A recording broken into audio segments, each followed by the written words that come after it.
How's it going, Pool Family? I'm Alex. I'm Corey, Pools by Corey. So, today we're going to talk about equipment pads.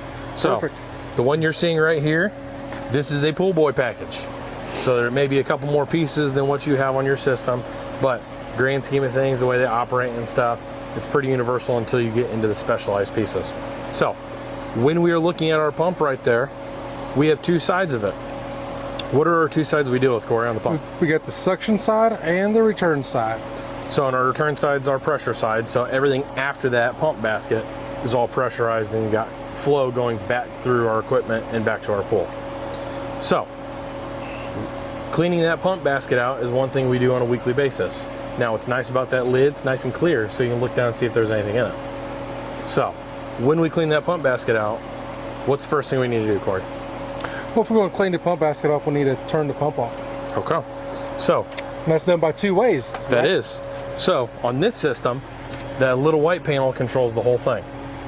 If you do not have automation and stuff attached to your equipment. And if you have the automation, you also control it with your phone. Yes.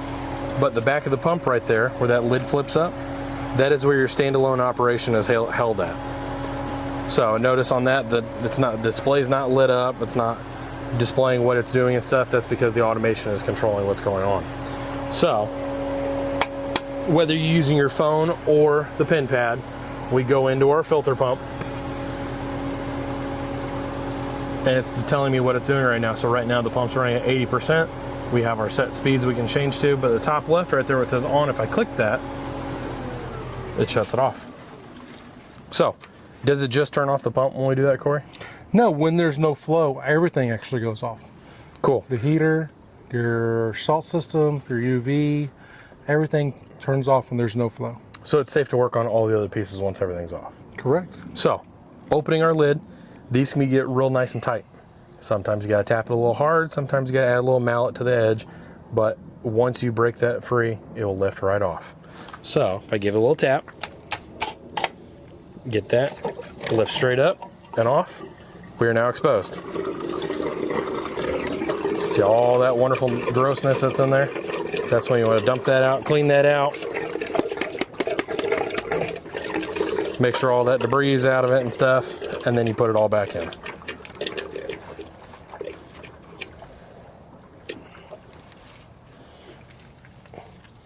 Drop that back in place.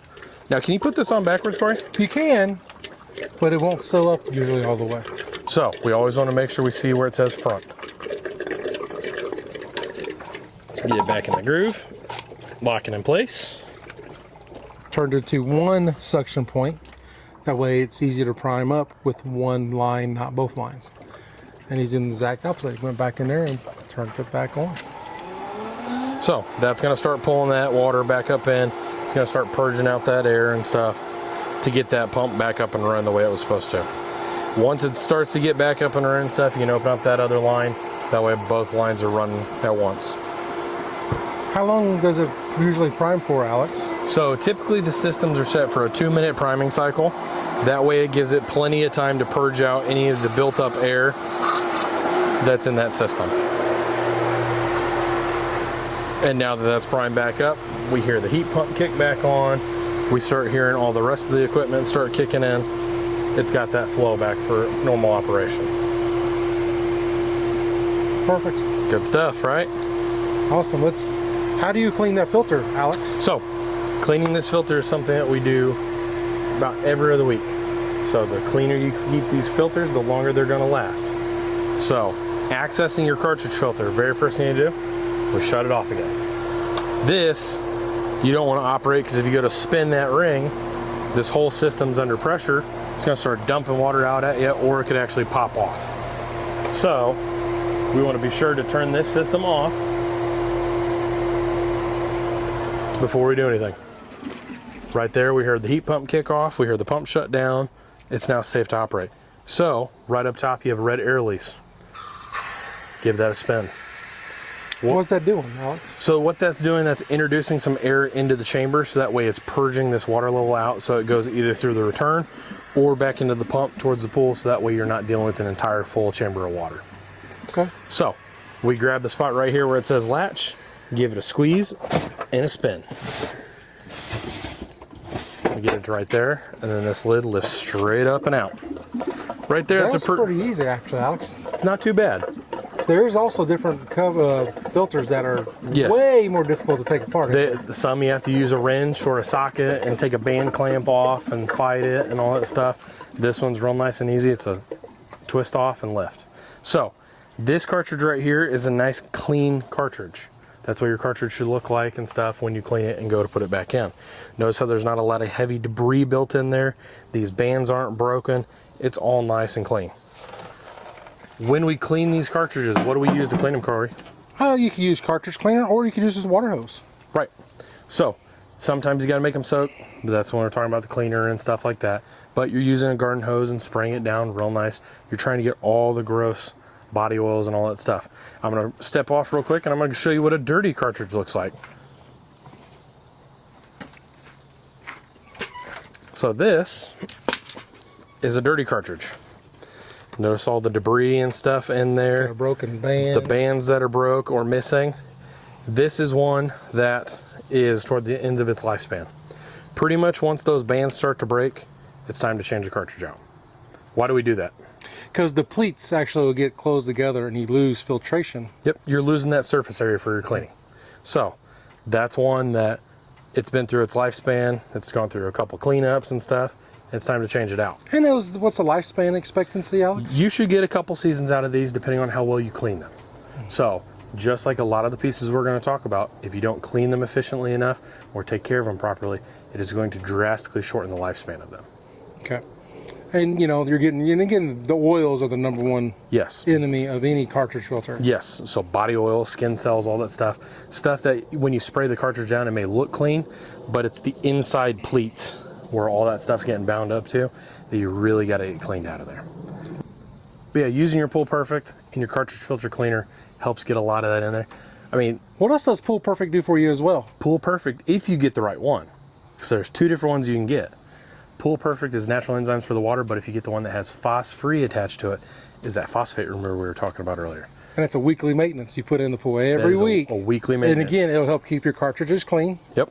It'll help keep scum lines off your pool. And that's a big thing. That scum line, it's going to be all the grossness that builds up on the side. It's going to be tacky and sludge-like. And it's going to be real gross. You're going to get in the pool and have an enjoyable day. If you look over and see that and you go to rub your thumb through it, your day kind of changes right there. Yeah. So, but that Pool Perfect definitely helps with that. But you always want to make sure you're using the one that's Pool Perfect plus phos-free. Yes. So you really want to get both benefits out of the chemical rather than separating out and having two separate ones. Perfect. You just pour that in the skimmer, 3 or 4 caps. Just depends on pool size. Depends on pool size. It's about 1 cap per 8,000 gallons. So start with your dosage for your pool. If you notice that you're getting a little bit of oils and stuff on top of the surface, increase your dosage. Extra dog swimming and things like that, Yep. We have that issue here. Yep. The dog getting in the pool, if you're working on that tan, I mean, Corey and I are pretty good tan right now. So, I mean, tanning lotions and all that stuff, if you're noticing it, increase your amount. That will help with it. Yep. So, putting it back in, obviously it lifts up and down just over that center pipe. Make sure it's seated all the way flush down in there. Your lid, when you look at the lid on the inside, there's a center notch. You want to line that notch up right on top of that cartridge. Now, can I put this head any way, Corey? Yes, you can. So, but should you? Not necessarily. You want to be able to see your gauge and all that stuff, and you want to make sure if you're using your air release to purge it, you're not blowing water into electrical outlets and stuff like that. So, I'm just going to give it a slight turn away from that, and then I'm going to spin this ring until it clicks.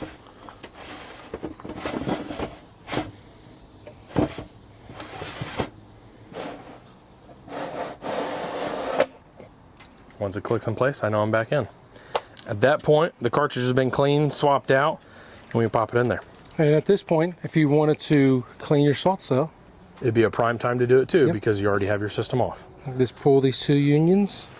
You pull that off with some channel locks. You're gonna have channel locks, nice and large like these, so that they can work on both sides of that unit. There's also 2 O-rings in there that are in those unions. Yes, and if you drop one of those unions or those O-rings out and try to put it back in, you're gonna notice it real quick, because as soon as you start it, water's gonna start spraying at you.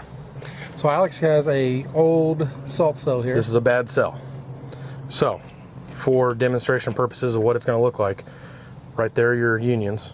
Unscrew the union there, unscrew the union there. This then lifts clean out of your plumbing, correct? Correct. So to clean this, how do we clean it? So was it a 50-50 or is it a 50-80 or, I mean, 20-80 or? It's more of a 50-50 mix. If you have acid? a heavy caked on debris and stuff, you can use a little bit stronger, but you want to dilute, pour it down through the top. Have a bucket, and you can set this over the edge of the bucket, hold on to your cord, and gently pour it in. You'll notice this all starting to bubble and degrade off of that. Once it gets all nice and clean again, when you look through it, you see it's clean, there's not anything built up on those fins, you're good to pop it back in. Look at the other side as well. So you also have some of your sensors in there. So if you look up, there are a couple of rods and things like that in there too. Yep, and that's where the probe goes in from the cable at the top and communicates to those grids to actually kick and make chlorine through electrolysis. You just put it back in, tighten her up, restart it, and fire her back up. You're doing that when you start noticing that calcium carbonate build up. It's going to build up in those grids and those fins. When you start seeing it there, it's time to clean it out. Perfect. So now that the system's been essentially cleaned with our salt cell, our basket, and our cartridge filter, we're going to refire this system all the way back on.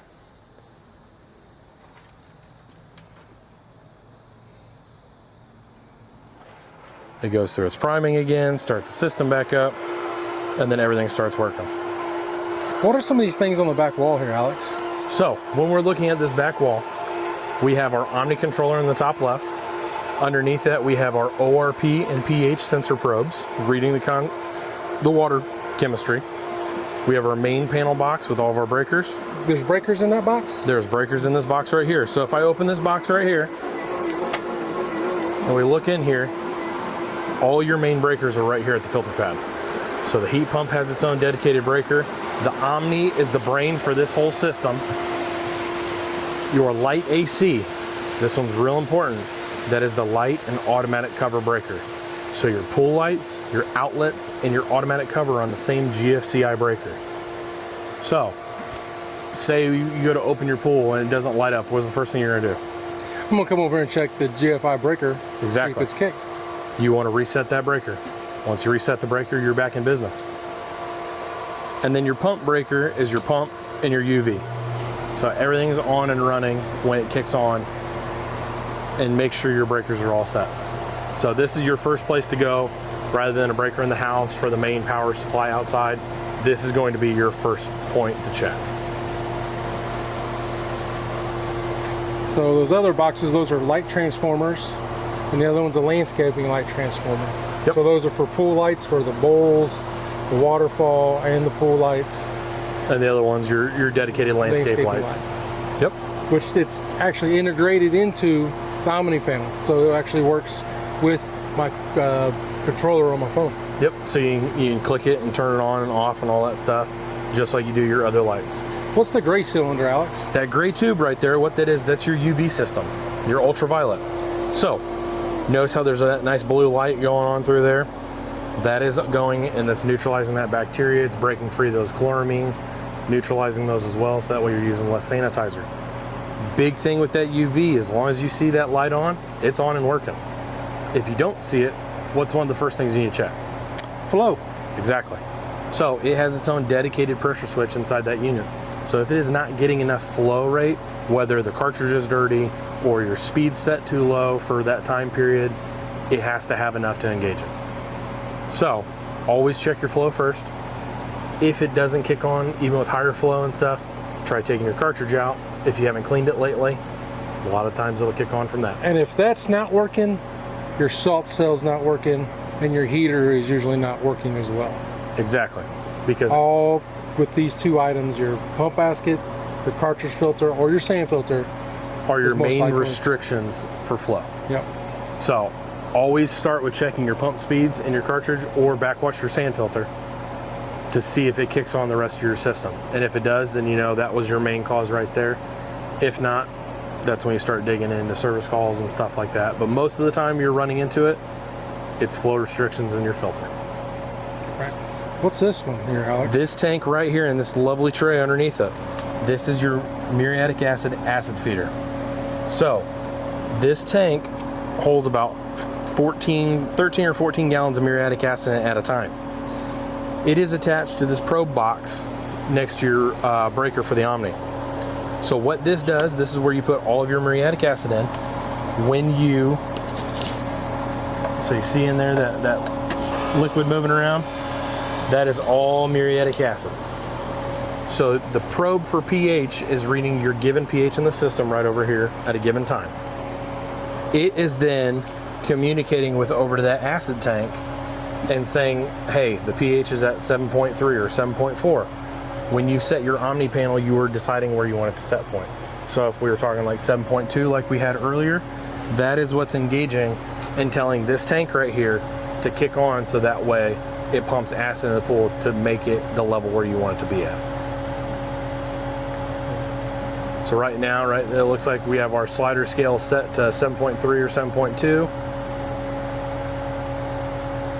We just dropped it down to go a little lower. That is then going to communicate over here with our acid system to start pumping acid into the pool here momentarily. It's going to recognize that it's too high, and then it's going to start pumping and putting acid into the pool. That whine you're hearing right there is that peristaltic pump pulling acid from the tank and pumping microdoses back into the pool system. This is doing a lot of that work for you with the Pool Boy package. You are not having to deal with the muriatic acid on your pool deck, all that stuff. You are dealing with it right here in this tank. Also, you could do schedules here too. So I got a pump schedule. I could do light schedules for all my outdoor lighting as well. Here's the heat cool pump. Like it's on cool mode. The water's 93. I just turned it on down to 90. It's already dropped 2 degrees. I just dropped another degree right there. It will drop as the day goes on. Bigger pools will struggle keeping up with the demand on cooling for the day, so you will make sure you want to run it at night to get to your temperature, and it will maintain it throughout the day. I also could turn the heat mode on, and I can start heating it as well. So slider that does everything there for me. Talking about the heat pump right there, Corey, is it normal to have water around the bottom of your heat pump? Every day, Alex. So there's water around the heat pumps all the time because of condensation, correct? Yes.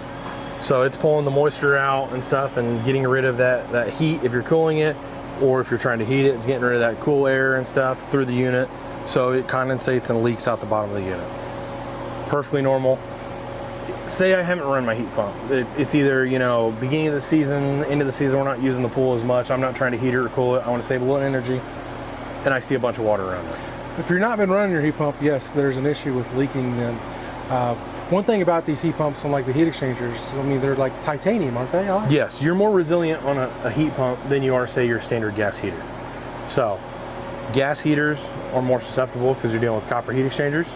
So, pH alkalinity will do more work if they're out of whack on that than it will your heat pump. So, but even with a gas heater, during operation, condensation is normal.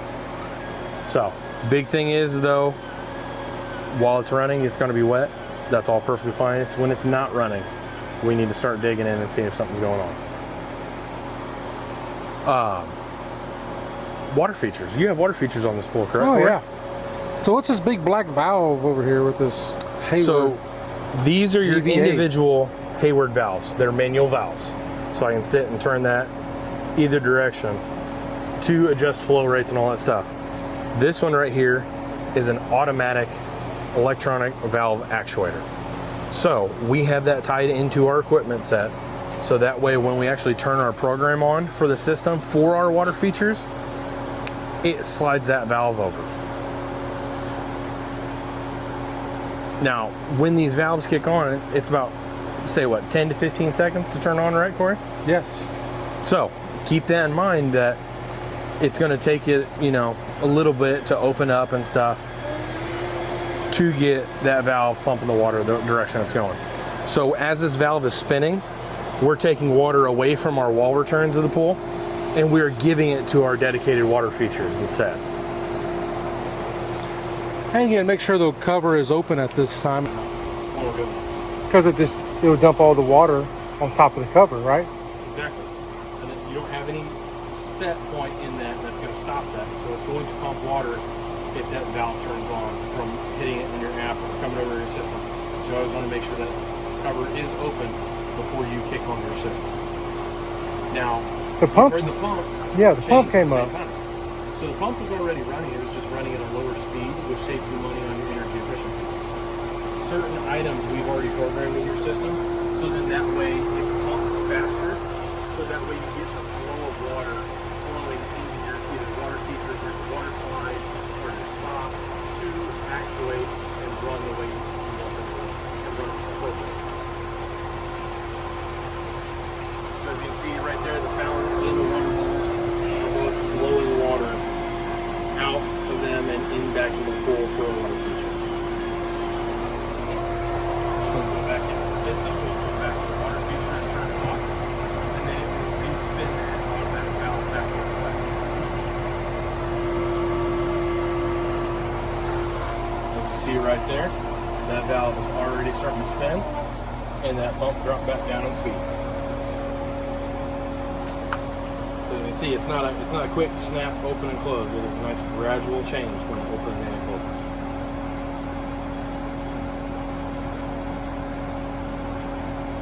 Right there, the valve shut off and back 100% to the low return, and the water features are no longer receiving water.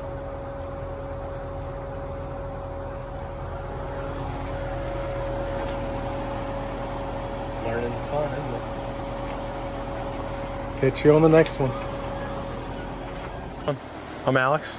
I'm Corey, Poolsville Corey. How are you today, Alex? Not doing too bad. What are we talking about today? Sand filters. Sand filter. So, as you can see, this looks much different than a cartridge filter. Reason being is this whole cavity right there has sand in it as the filter media rather than a paper pleated cartridge. So, we're gonna go through kind of the ins and outs of this unit and stuff. That way it makes you a little more comfortable with it. So, one big thing about this unit right here, just like our pump or anything else we talk about when we talk about filters or anything attached to your pool equipment, you always want to turn your system off before you operate that handle. Why are we trying to turn the system off before we do anything with this filter, Corey? Because there's gaskets and things over there that you can damage if you turn it while the pump is running. So also, besides that gasket, there's a center pipe that goes through all that sand down to a hub assembly that has a bunch of fingers off of it that go through, and that's where the water's going in and out through that sand. Rapid changing and stuff like that can cause cracks and breaks in that system because of changing the water flow and stuff. So we are trying to avoid breaking anything inside of that unit and breaking the O-ring on this head. If this O-ring on this head breaks, you're just going to start losing water and the pool's not going to filter as well. So you're going to have water leak out of your backwash or waste line. So this one's a little bit different. They have a nice little collar on here for a quick disconnect. So if you pop that down, that pops off. Instead of them putting and rolling out, say, a 50-foot hose or a 25-foot hose, they have a fitting right here for a quick, easy disconnect. It is in operation. 99.9% of the time, it's going to be right here on the top on filter. If this is not on filter right there, you are not cleaning the water. What else could be going on, Corey? I don't know, Alex, you tell me. So there are a couple features on this filter head that also drain water from the pool. So your waste is a dedicated drain out of that filter head. You have backwash and rinse. Backwash and rinse also clean the sand and the center tube in that system, but you're also losing water out of that waste line at the same time. So if you are not on filter, there's a strong possibility you are losing water out of this discharge line right here, and it is draining water out of the pool. So you always want to make sure you're right there on filter. Now, a couple other features on that head are recirculate and closed. Closed is more for us in the winter. What that does is when the system's turned off and you're not putting water through the pump, it seals the head off on this side, so the suction side can be blown out a little bit easier. So it puts like a valve wall there to seal it off. Recirculate, what that does, it actually cuts the tank off right here at the neck, and it keeps the water circulating up above the filter tank rather than sending water through the filter tank. Why would I want to do that? Is there any event that may prompt us doing that, Corey? I mean, so you got maybe you need extra flow for some reason. So flow, another big one is, say something accidentally broke in this tank. So if anything breaks in this tank, where the lateral cracks or the center pipe cracks, it's allowing sand to leave that sand filter and go back to your pool. So if you're noticing large piles of sand come out of this unit and back into your pool outside your returns and stuff like that, if you put it on recirculate, it seals the head off right here at the neck. The sand should stop blowing through those jets and returns back into the pool until we can get out and make a repair for you. So that way the water's still circulating and stuff. It's not gonna clean it during that period, but it keeps chlorine going through the system. It keeps heat going in it. So if you have a party or you're trying to use it that night or that weekend, it doesn't completely put you in a 100% stop phase with your system. Backwashing and rinse. That's talking about cleaning that filter out. So we want to backwash when this pressure builds up about 7 to 10 psi. We backwash once a week to make sure that all that gunk, debris, all that grossness that's caught in that filter shoots out. That way we have a clean filter media going through each time. So just like on a cartridge filter, your Pool Perfect, how it goes in and pleats the filter, this one's going in and helping coat the sand. So we want to make sure that all the nasty body oils and all the gunk and stuff that builds up in that cartridge filter or in that sand filter get removed, so we have nice clean sand each and every week. Also in the winter, instead of having to pull a cartridge out and stuff like that, all we have to do is drain this tank. So it's a little bit easier operation. You're not dealing with the single elements and stuff like that. It's easier to clean. So sand filters are another viable option for your pool. It just gives you a little bit different cleaning and a little bit different maintenance.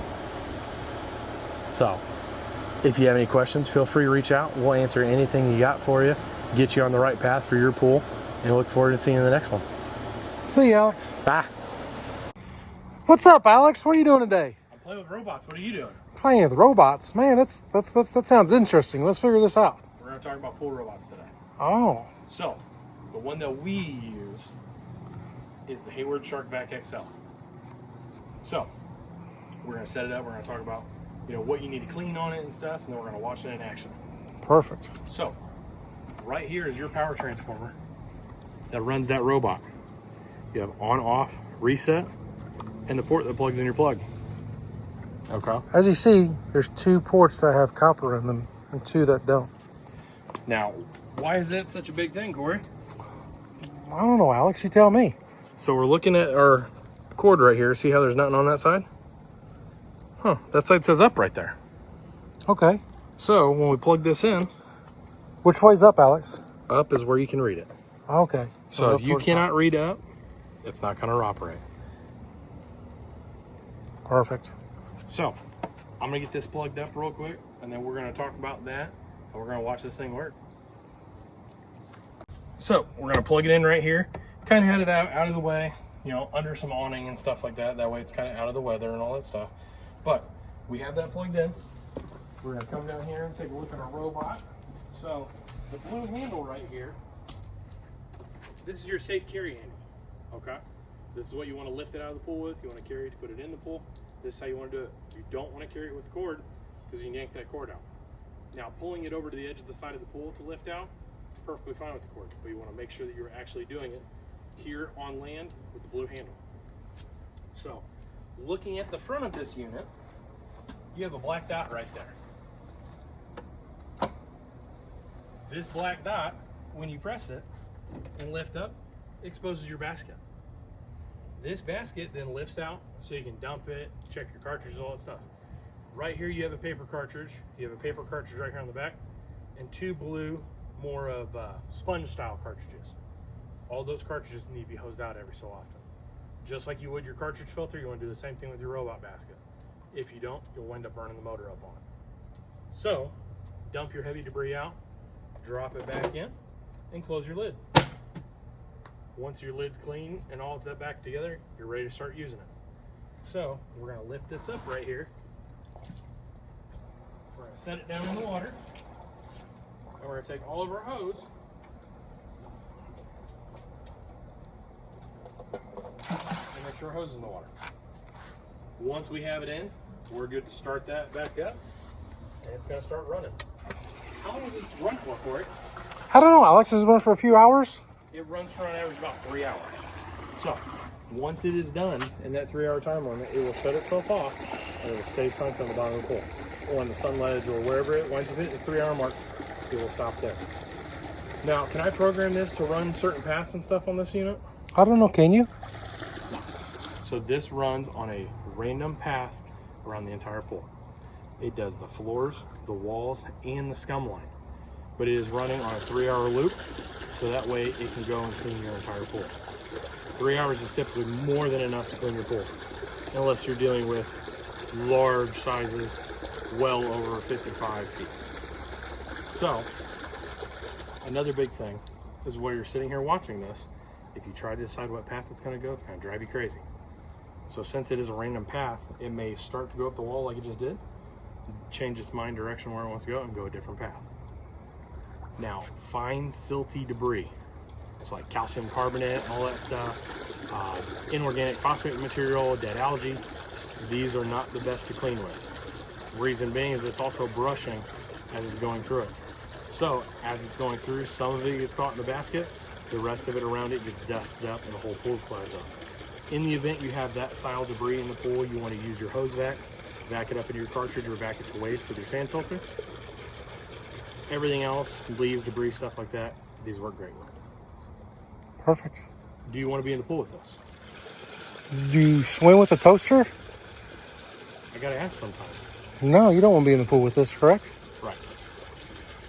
Reason being is you have the cord and all that stuff, and since it's going, you don't want to get tangled up with the cord and all that stuff. So, anytime you go to get in the pool, make sure you turn the unit off and then pull it back to you.